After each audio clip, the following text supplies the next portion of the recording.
Olá pessoal, eu me chamo Elizabeth Mustafa, sou professora de História e estudiosa de metodologias da educação e eterna aprendiz da doutrina espírita. Hoje eu trago um tema muito polêmico para a nossa análise, que nós vamos dar também essa ênfase espiritual para este olhar. Nós sabemos que no século XIX surge com muita força o pensamento materialista.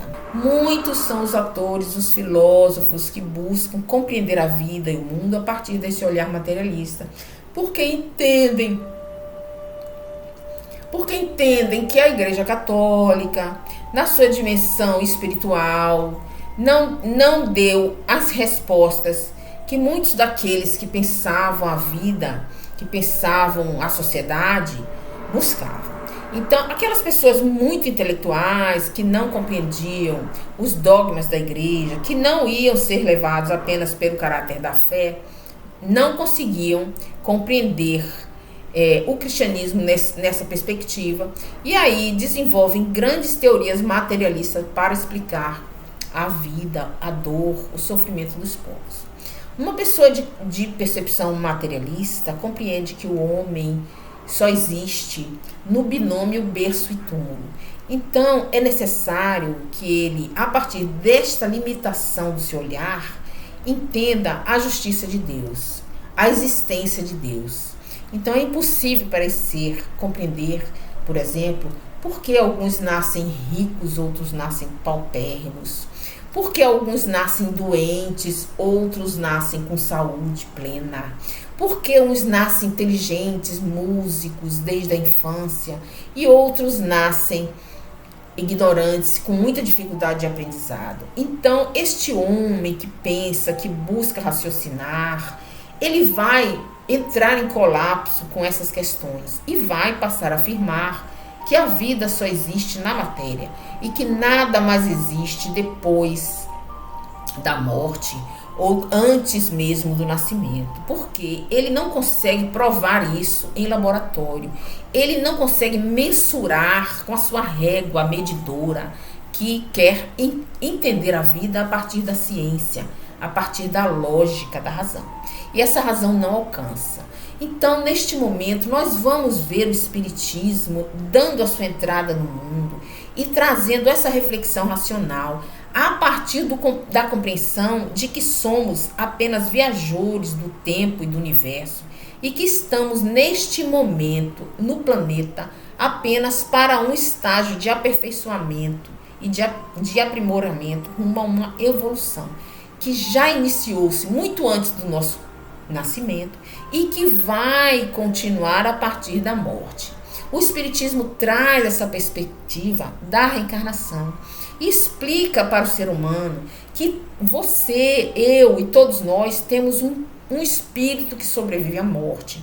E esse espírito, neste corpo astral, fluídico, sutil, ficam gravados todas as suas experiências. E que essas experiências gravadas nesse corpo sutil é transformada em um novo corpo para uma nova vida reencarnatória. E a partir deste novo corpo, as novas experiências se estabelecem. Ficando aí, então, os traços anteriores a essa encarnação. É por isso que muitos de nós nascemos em famílias humildes, porque necessitamos de exercitar essa humildade, de aprender lições que são inerentes a essa classe. É por isso que nós, outros, vivemos a partir de uma vida material mais abastada, nascemos em berços mais abastados, em berços de ouro, né? Como reis e príncipes, porque precisamos, muitas vezes, exercitar o saber que aquela condição nos traz. Vemos num corpo negro para compreender essa missão de ser negro no planeta, porque precisamos exercitar essa vida nesta dimensão. Viemos como índios numa floresta para aprender a lidar com a natureza, para nos tornarmos muito mais ecológicos, muito mais amantes da natureza. Vemos como orientais, em locais onde a ciência e a tecnologia já estão mais aprofundadas e as tradições mais arraigadas. Então, a cada um de nós é dado de acordo com a nossa necessidade de evolução. E o pensamento materialista não consegue enxergar essa dimensão profunda. E aí surge Karl Marx com esse olhar limitado, materialista, na busca de soluções para uma sociedade dura, que se mostra muito injusta, visto que a partir da industrialização do século XIX, surge um grupo que está ali sofrendo, porque tem que se estabelecer nessa indústria, um grupo dos proletários, aqueles que só têm a prole, ou seja, os filhos, vários e vários filhos, sua prole imensa, e que tem que ir para o mercado de trabalho, vender a sua força de trabalho para aquele que detém os meios de produção, que é, neste momento, a burguesia. A burguesia tem aquela trajetória histórica que vem lá do fim da Idade Média, não é? Rompendo com os feudos, construindo os burgos, as primeiras cidades, e por isso recebe esse nome de burgueses. Se desenvolve no comércio, se desenvolve na ciência, na tecnologia, nas artes, acumulam metais preciosos, acumulam riquezas a partir do momento em que transitam pelo mercantilismo, pelo aquele momento de capitalismo acumulativo inicial. E agora na indústria eles vão fomentar o desenvolvimento industrial, eles vão derramar os seus produtos no mercado, fazendo com que muitos dos produtos que antes não eram visíveis no mercado sejam agora acessíveis para uma parte da população. Parte essa que faz parte da burguesia, porque a grande maioria dos proletários trabalham muito, são muito sacrificados, morrem nas fábricas em condições péssimas e não têm acesso sequer ao fruto deste trabalho na sociedade. Então, Karl Marx é um visionário, é este que olha para este mundo com esse olhar e fica ali na perspectiva da total indignação, buscando um caminho, uma resposta, uma solução para essa sociedade doente da qual ele vive, não é? E ele vai olhar para essa sociedade, ele vai estudar história, filosofia, sociologia e vai perceber que existem ciclos de mudança que a humanidade atravessa. E ele vai dar o nome desses ciclos, ele vai nomear, ele vai caracterizar e ele vai dizer que existe na história da humanidade uma luta de classe que se estabelece entre aqueles que sofrem e aqueles que dominam, e que ele vai chamar de oprimidos e opressores. E esses dois grupos estão antagônicos, estão em intensa luta cotidiana, e que esta luta vai fazer com que a história se movimente. Esta é a única verdade para Karl Marx.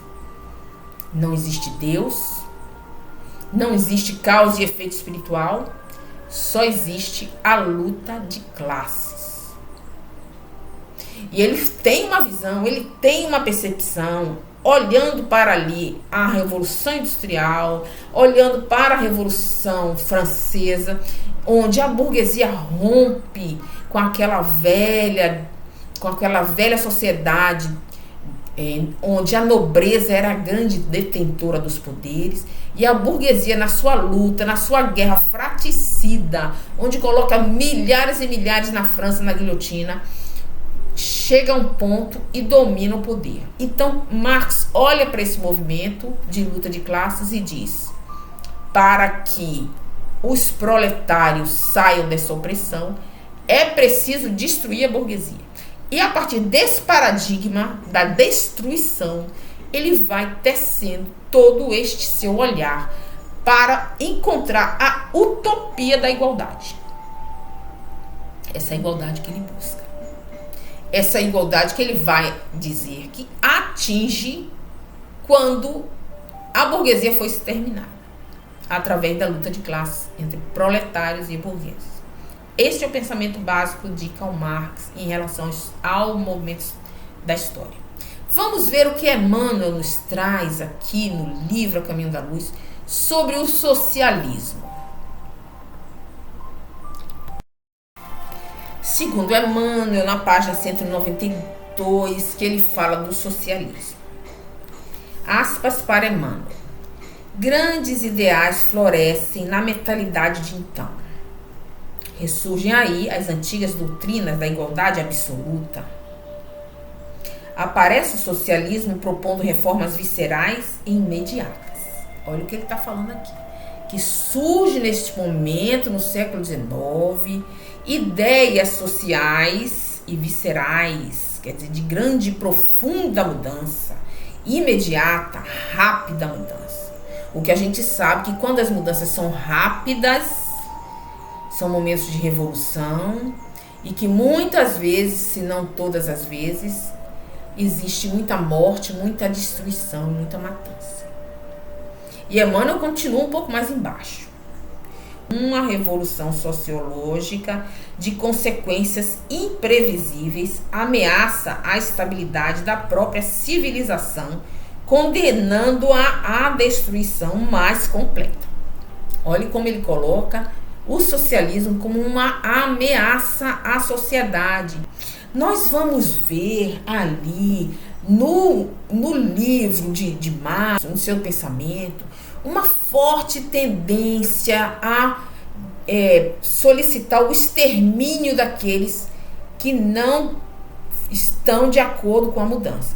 Então ele sugere o extermínio da burguesia por várias vezes, o que vai dar margem ao pensamento de Hitler, porque Hitler vai pegar essa onda dessa compreensão de Karl Marx e vai construir um nacional-socialismo, fazendo com que uma matança se estabeleça aqui no século XX, calçado nessas mesmas ideias de extermínio que Karl Marx plantou lá na frente, acerca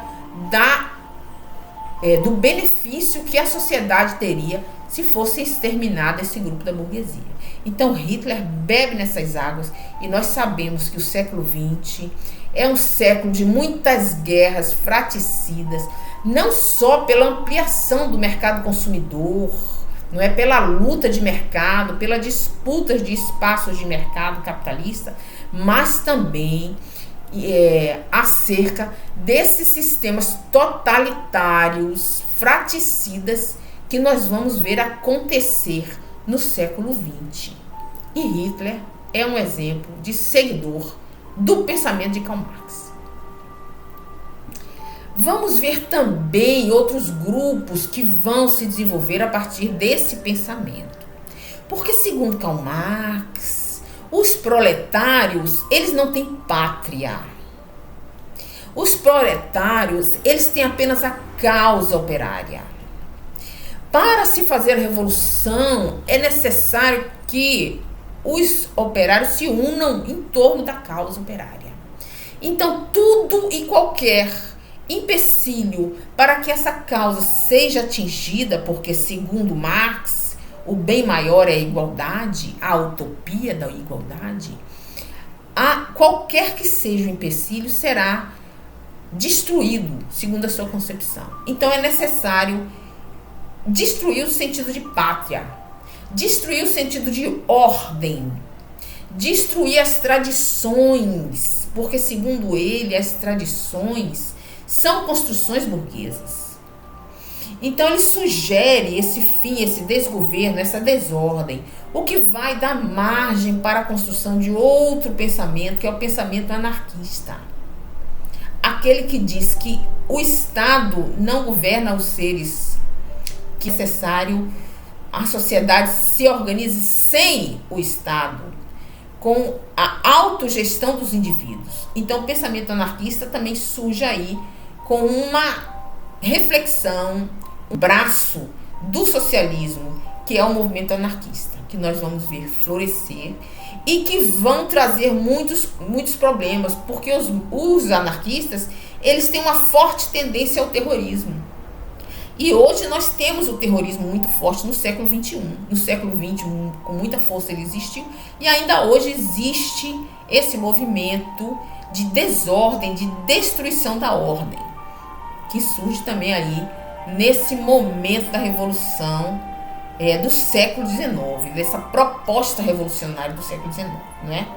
Nós vamos ver também, como eu já havia falado, a tentativa de exterminar toda e qualquer tradição, toda e qualquer moral e toda e qualquer religião, que para Karl Marx é um veneno às sociedades. Porque ele considera que a religião é o ópio do povo. O que ele quer dizer com isso?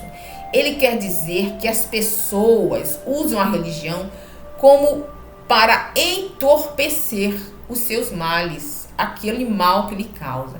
Então, a religião é uma esperança vazia para Marx. Ele não reconhece a construção da família, das tradições, ele não reconhece a construção de Roma e Grécia como fundamentos da sociedade ocidental. Ele não reconhece a Palestina como guardiã das leis de Deus. Então ele quer também destruir todo esse paradigma religioso e moral.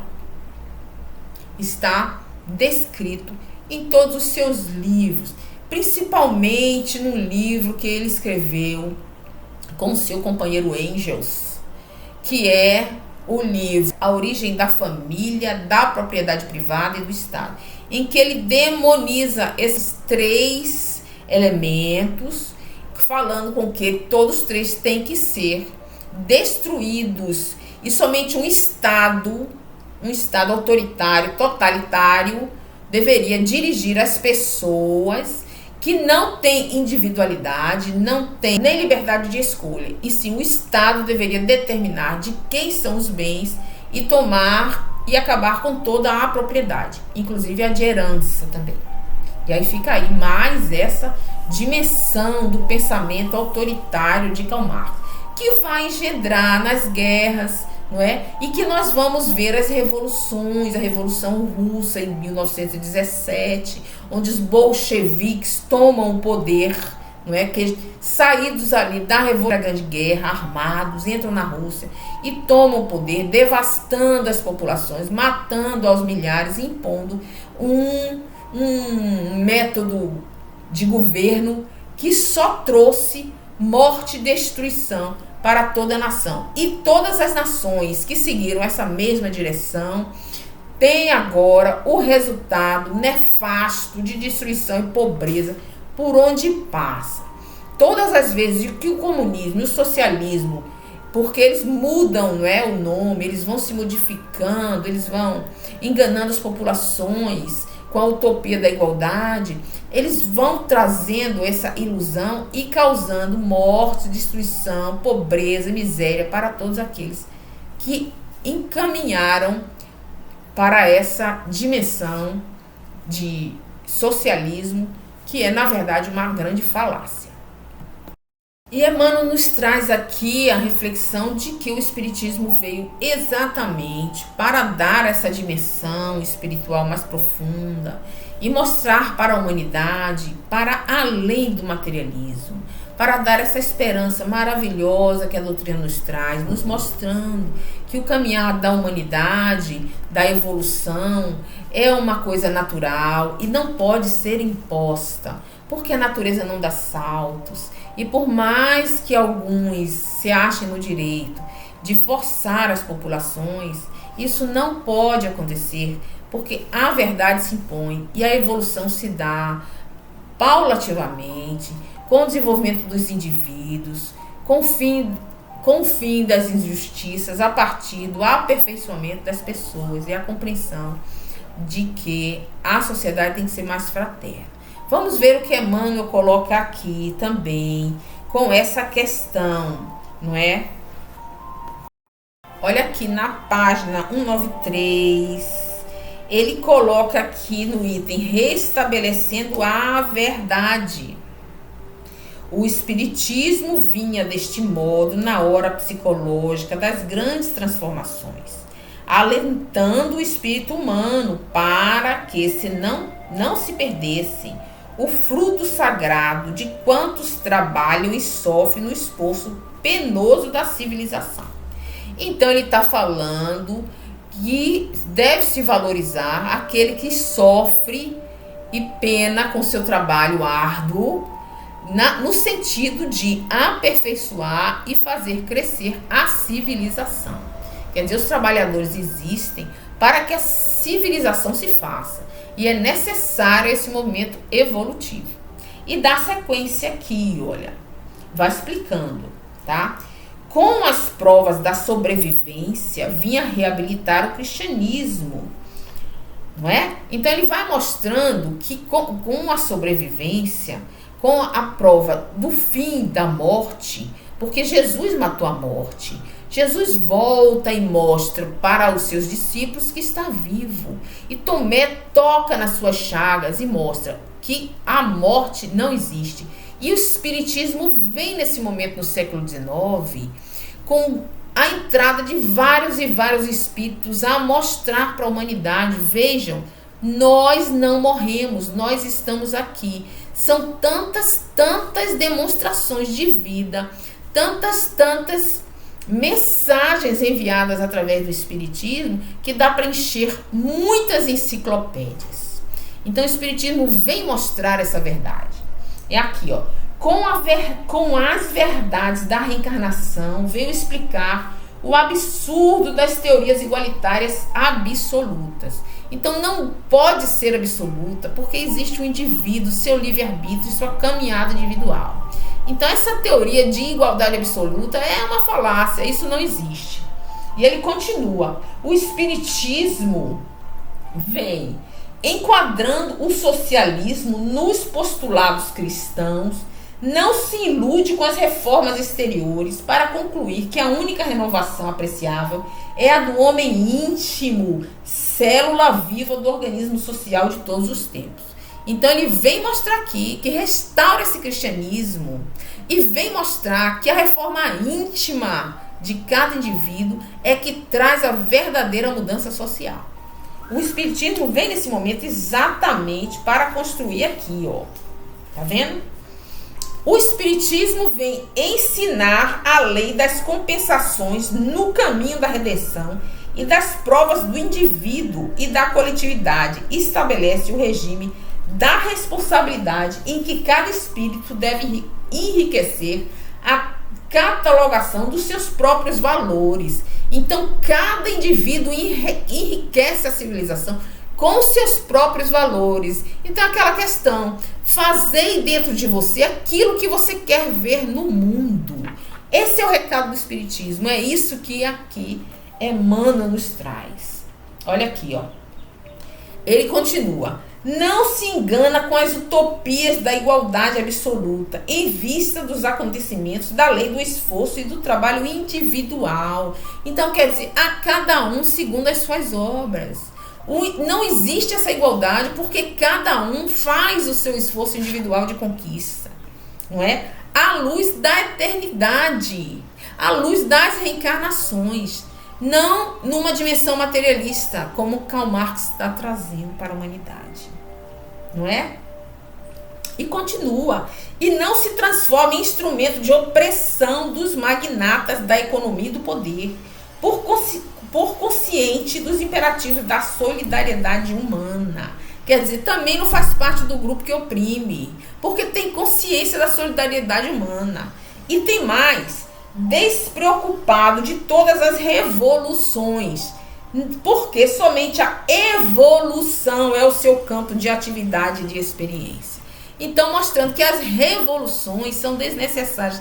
Essa matança em nome de alguma utopia, nenhuma utopia justifica a matança, porque é a evolução que se dá paulatinamente na construção das nações, pelo sacrifício, pela luta daqueles que buscam a melhoria.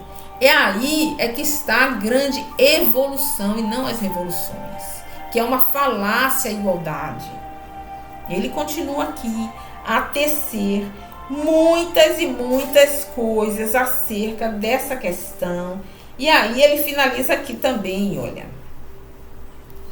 que o Espiritismo ensina a fraternidade legítima dos homens e das pátrias, das famílias e dos grupos, alargando as concepções da justiça econômica e corrigindo o espírito exaltado das ideologias extremistas. Ele coloca aqui, o socialismo é uma ideologia extremista.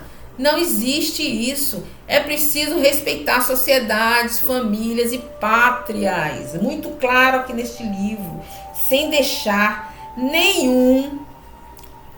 nenhuma margem para que você possa acreditar que o socialismo é algo que é positivo para as nações. Então eu deixo aqui essa reflexão profunda. E você também pode seguir o livro de Leon Denis, que na introdução também traz uma reflexão profunda sobre o socialismo, sobre essas doutrinas, sobre a falácia da utopia igualitária, que nós não podemos admitir ainda nos nossos dias, na era do espírito, essa dimensão limitada que é o pensamento materialista. Vamos ampliar nosso olhar, vamos compreender as leis de Deus, para que nessa compreensão possamos galgar passos mais sólidos e mais seguros rumo à evolução de todos os povos. Eu deixo aqui você nessa reflexão e deixa aí o seu like, compartilhe para que mais e mais pessoas compreendam o que nós estamos aqui refletindo e se inscreva no canal para que a gente possa somar e crescer este canal e deixar esse recado maravilhoso de espiritualidade para todos os povos. Muito obrigado.